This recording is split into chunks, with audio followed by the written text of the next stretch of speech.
Ikaw, pag binigyan kita ng 299 na ring, magagastos sa akin. Feeling ko, kainis ka eh. Sure. Feeling ko. Ganyan yung ano mo? Oo.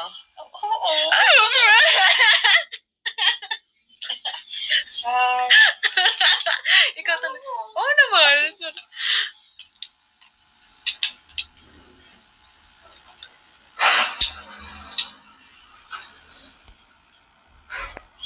Oo, iba-iba naman yan.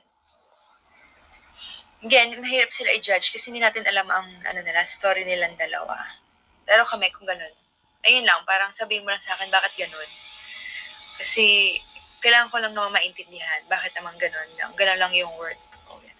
Pero yung iba talaga, sobrang big deal sa kanila yun. Kasi syempre, totoo naman din, parang, ako nga parang, ang dahil pa lang, ako nga, inalaga ako sa sarili ko, pinapakain ko, pinadamit ako ng ganito, ganyan-ganyan. Tapos ikaw, ito lang bibigay sa akin. Ganon.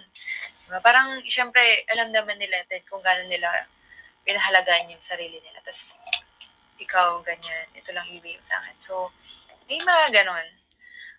Huwag din naman natin i-judge yung mga taong naghahanap din ng ganong klaseng ring, di ba?